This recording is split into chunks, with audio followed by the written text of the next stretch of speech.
శ్రీ విష్ణు రూపాయ నమశివాయ. పరశురాముల వారు కేరళ మొత్తంలో తమిళనాడులోను 108 శాస్తా విగ్రహాలు, అయ్యప్ప విగ్రహాల్ని ప్రతిష్ఠించారు అని చెప్పుకున్నాం కదా మనం గతంలోను. అందులో ఒక ప్రాణం ఉన్న విగ్రహం ఇప్పటికీ ఉంది. అదేమిటండి ప్రాణం ఉన్న విగ్రహం ఏమిటి అంటే చాలా విచిత్రమైన విషయం అది. అసలు ఏం జరిగింది అంటే దానికి వెనకాల ఒక సంఘటన ఉంది. పరశురాముల వారు ఈ విగ్రహాలన్నీ ప్రతిష్ఠించేటప్పుడు శిల్పాచార్యుడిని పిలిచి ఆయన చేత విగ్రహాలు చెక్కించారు, శాస్తా విగ్రహాలు. ఒకసారి ఏమైంది, ఆ శిల్పాచార్యుడు ఏదో పరధ్యానంలో చెక్కుతూ అయ్యప్ప స్వామి మూర్తి ఇలా ముక్కు మీద వేలేసుకుని ఉన్నట్టుగా చెక్కేశాడు పొరపాటున. అది పొరపాటు కాదు, దైవ నిర్ణయం. ఆయన పొరపాటు అనుకున్నాడు.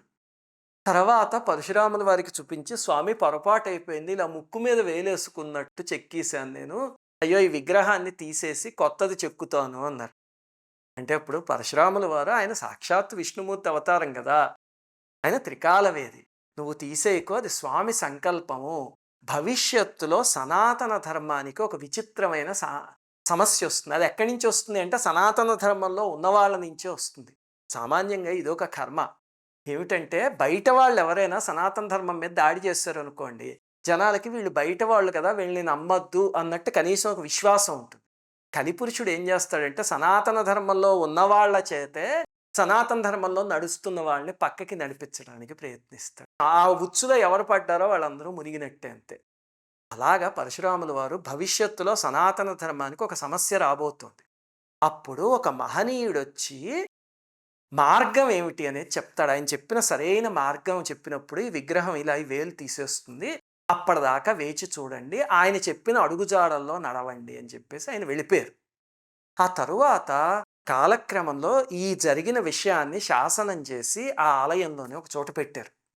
కానీ ఆ మూర్తి మాత్రం అలాగే ముక్కు మీద వేలేసుకుని ఉండిపోయి. ఆ తర్వాత కొన్ని శతాబ్దాల తర్వాత ఏమైంది, అప్పయ్య దీక్షితులు ఒక మహనీయులు పుట్టారు. వారు సాక్షాత్ శంకరాచార్యుల వారి అపర శంకరులు. వారు 1520 ప్రాంతంలో కంచి దగ్గర అడయపాలెం అని ఒక ఊరుంది, అక్కడ పుట్టారు ఆయన.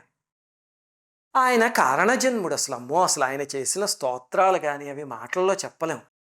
అయితే ఈ విజయనగర సామ్రాజ్యంలో అళియరామరాయలు అని కృష్ణదేవరాయల వారి అల్లుడు, కన్నడంలో అళియ అంటే అల్లుడు అని అర్థం, ఆయన తర్వాత చక్రవర్తి అయ్యారు కృష్ణరాయల వారి తర్వాత.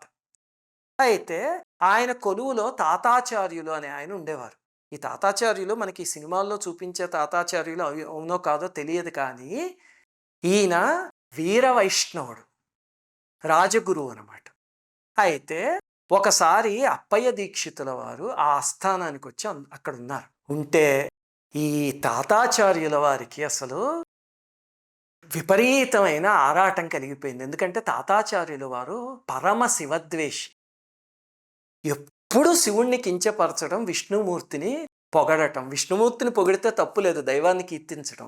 శివుణ్ణి కించపరచడం అనేది మహాపాపం. ఎప్పుడు గుర్తుపెట్టుకోండి, మన దైవం గొప్ప దైవం అని పూజించుకుంటే తప్పు లేదు, ఇంకొక దైవాన్ని తూలనాడితే అది చాలా నీచపు పని, అది మహాపాపం కూడా. ఆయన ఎక్కడ అవకాశం దొరికినా సరే విష్ణువుని పొగడటం, శివుణ్ణి తిట్టడం. ఈ లోపల అప్పయ్య దీక్షితుల వారు అక్కడికి వచ్చేసరికి ఆయనకు ఒళ్ళు మండిపోయింది. ఎందుకంటే అప్పయ్య దీక్షితుల వారు సాక్షాత్ శంకరాచార్యుల వారు అద్వైతాన్ని అద్భుతంగా వ్యాప్తి చేసిన ఆయన. అద్వైతంలో మీకు తెలుసు కదా, శంకరాచార్యుల వారి మార్గంలో ఉన్నవాళ్ళు అమ్మవారిని, శివుణ్ణి, నారాయణుణ్ణి, గణపతిని, సూర్యుని అందరినీ పూజిస్తారు. అది ఆ మార్గంలో ఉన్న గొప్పతనం. దాంతో ఈయనకి కంటకింపుగా ఉండేది, ఎలాగైనా ఆయన్ని దెబ్బతీయాలని. ఒకసారి ఏమైంది, అళయరామరాజు ఈయన కాంచీపురం వైపుకి యాత్రలకు వెళ్ళారు. వెళ్ళినప్పుడు వీళ్ళిద్దరిని కూడా తీసుకువెళ్ళారు. ఈ ఆలయానికి వెళ్ళినప్పుడు చూసి అదేమిటి చాలా విచిత్రంగా ధర్మశాస్త్ర విగ్రహం ఇలా ముక్కు మీద వేలేసుకుని ఉంది అని అడిగారు పూజారిని. అడిగితే ఆయన, మహారాజా దీని వెనకాల ఒక పెద్ద కథ ఉంది, ఇదిగో ఈ శాసనం చూడండి అని చెప్పి చూపించారు. ఇది పరశురామ ప్రతిష్ఠ అని అంతా చెప్పి, ఎవరైనా మహానుభావుడు వచ్చి సరైన కారణం ఏమిటి అని చెప్తే అప్పుడు ఈ విగ్రహం వేలు తీసేస్తుంది అని చెప్పారట. వెంటనే ఆయన, తాతాచార్యుల వారు ఇంకా మీకన్నా గొప్పవాళ్ళు ఎవరు ఉంటారు, నాకు రాజగురువు మీరు చెప్పండి ఆ కారణం ఏమిటో అంటే, వెంటనే తాతాచార్యులు గారు ఆహా సందర్భం దొరికిందని చెప్పి ఒక శ్లోకం చెప్పారు. విష్ణోస్సుతోహం విధినా సమోహం ధన్యస్తతోహం సురసేవితోహం తథాపి భూతేశ సుతోహమేతై భూతైర్వృతశ్చింతయంతిహ శాస్త అని చాలా నీచమైన శ్లోకం ఇది. ఏమిటి దీని అర్థం అంటే, అయ్యప్ప స్వామి ముక్కు మీద ఎందుకు వేలేసుకున్నాడు అని చెప్తున్నారు. స్వామి అనుకున్నట్ట, నేను విష్ణుమూర్తి సుతుడు అంటే కదా మోహినీదేవికి పుట్టినాయన, అందుకని బ్రహ్మతో సమానం. ఎందుకంటే బ్రహ్మ కూడా విష్ణు కుమారుడే, అందుకని నేను బ్రహ్మతో సమానం. అందుకని నేను ధన్యుణ్ణయ్యాను విష్ణుమూర్తి కొడుకు వల్ల. నా చుట్టూ దేవతలందరూ సేవిస్తున్నారు విష్ణుమూర్తి కొడుకుని కాబట్టి. కానీ నా దురదృష్టవశాత్తు నేను శివుడికి కొడుకుని, శివుడు శ్మశానవాసి, అందుకని భూతాలన్నీ కూడా నా చుట్టూ చేరేయి. నా కర్మ ఏమిటో ఇది, భూతాలు నా చుట్టూను అని అయ్యప్ప స్వామి బాధతో ముక్కు మీద వేలేసుకున్నట్టు. ఎంతటి అసహ్యమైన మాట ఇది. ఇలాంటి విద్వేషాలు మనం అస్తమానం వింటూ ఉంటాం. ఒకటి ఆలోచించండి, రామాయణంలో విష్ణువుని సేవించటానికి, శ్రీరామచంద్రుని సేవించటానికి శివుడు బంటు రూపంలో వచ్చేసాడు. భాగవతంలో వెతికితే శ్రీకృష్ణ పరమాత్మ వెళ్ళి సాక్షాత్తు పరమేశ్వరుణ్ణి పూజించాడు. రుక్మిణీదేవి వివాహం కావడం కోసం పరమేశ్వరుణ్ణి పార్వతీదేవిని పూజించింది. వాళ్ళ కొడుకు పుడితే సాంబ అని పేరు పెట్టుకున్నారు, పరమేశ్వరుడు అనుగ్రహంతో పుట్టినప్పుడు. ఇంకా లలితా సహస్రనామం తీసి చూస్తే కనుక హయగ్రీవ స్వామి వీళ్ళిద్దరూ వచ్చి అమ్మవారిని సేవించారు అని చెప్పారు. లలితా సహస్రనామం పీఠికలోనే ఉంటుంది అదంతా. ఇవన్నీ ఆలోచిస్తే ఏది నిజమండి ఇందులో? శివుడు గొప్పవాడా, విష్ణుమూర్తి గొప్పవాడా, అమ్మవారు గొప్పవాళ్ళ అంటే ఈ నారో మైండెడ్నెస్ ఉన్నవాళ్ళు వీటిల్లో ఒక లైన్ తీసుకుంటారు. అలా కాకుండా ఇప్పుడు ఒకటి ఆలోచించండి, మీకు తేలిగ్గా అర్థమయ్యే మార్గం చెప్తే, ఎందుకంటే మనం అందరం సైన్స్ స్టూడెంట్స్ కాబట్టి. సెట్ థియరీ తీసుకోండి. A is subset of B అని చెప్పారు. అంటే ఏ బిలో ఏది గొప్పది? బిఏ గొప్పదండి. A is subset of B పక్కన పెట్టండి. B is subset of C, C is subset of A. ఈ మూడు చెప్పారు. చెప్తే ఇప్పుడు ఈ మూడిట్లో ఏది గొప్పది అంటే, ఫస్ట్ది ఒక్కటి పట్టుకున్నవాడైతే కనుక బి గొప్పది అంటాడు, థర్డ్ ఒక్కటి పట్టుకున్నవాడు ఏ గొప్పది అంటాడు. మ్యాథ్స్ తెలుసున్నవాడు ఉంటాడు, మొత్తం థియరీ తెలుసున్నవాడు, వాడికి ఈక్వాలిటీ ఆఫ్ సెట్స్ అనేది తెలిసి ఇలా ఉంది అంటే A is equal to B is equal to C అయితేనే అవుతుంది అనే కాన్సెప్ట్ తెలుసున్న వాడికి తెలుస్తుంది.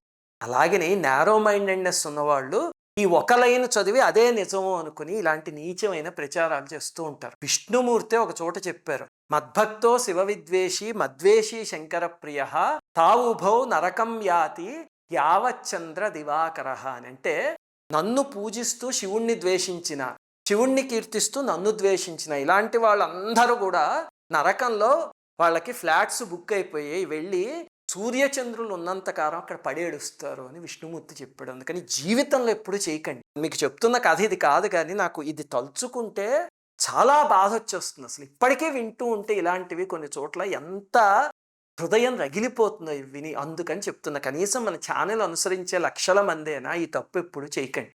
సరే, ఇప్పుడు అసలు కథలోకి వద్దాం. అప్పుడు ఆ విగ్రహం అలాగే ఉండిపోయింది, ఏమీ అవ్వలేదు. ఎందుకంటే ఆయన అంతా పాపభూయిష్టమైన శ్లోకం చెప్తే ఏ శాస్త్రం మెచ్చుతాడు? అప్పుడు అప్పయ్య దీక్షితుల వారిని అడిగారు. అడిగితే ఆ మహనీయుడు అద్భుతంగా పూరించారు. దాన్ని ఎలా పూరించారంటే, అంబేతి గౌరీం అహమహ్వయామి పత్యై పితుర్మాతర ఏవ సర్వాహ కథంను లక్ష్మీమితి చింతయంతం శాస్తారమీఢే సకలార్థ సిద్ధి. అంటే అర్థం ఏమిటంటే, అంబేతి గౌరీం, ఇప్పుడు పార్వతీదేవి నాకు తల్లి, ఎందుకంటే పరమేశ్వరుడు నా తండ్రి. నా తండ్రి భార్యలు ఎవరైనా నాకు తల్లులే కదా, అందుకని పార్వతీదేవి నాకు తల్లి. బాగానే ఉంది. ఇప్పుడు మోహినీదేవి కూడా నా తండ్రికి భార్య, మోహిని కూడా నాకు తల్లే. మరి విష్ణుమూర్తి నాకు తల్లి అయితే లక్ష్మీదేవి నాకేమవుతుంది? విష్ణుమూర్తి భార్య, నా తల్లి భార్య నాకేమవుతుంది? అది అర్థం కాక అయ్యప్ప స్వామి నా ముక్కు మీద వేలేసుకుని ఉన్నాడు.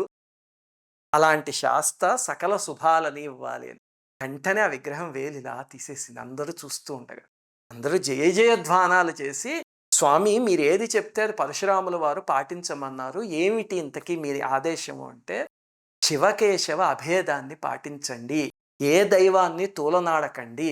అదే మనం ప్రతి ప్రవచనంలోనూ శ్రీ విష్ణు రూపాయ నమశివాయ అని చెప్పుకుంటాం, అదే. అప్పుడు ఆ స్వామి అది ఉపదేశించారు. చూడండి, ఆ పరశురాముల వారు ప్రాణప్రతిష్ఠ చేశారు అంటే రాతి విగ్రహాలకు ఎక్కడైనా ప్రాణం ఉందా అండి అంటాం. అలాంటి వాళ్ళు చేస్తే ఇదిగో ఇలా ఉంటుంది. అది మనకు కనిపించదు, కానీ ఇలాంటి మహాత్ములకైతే తెలుస్తుంది. ఈ మూర్తిని అపూర్వ శాస్త్రమూర్తి అని పిలుస్తారు. ముక్కు మీద ఇలా వేలేసుకుని ఉన్న మూర్తి. కాకపోతే ఆ విగ్రహంలో ఇప్పుడు అది లేదు.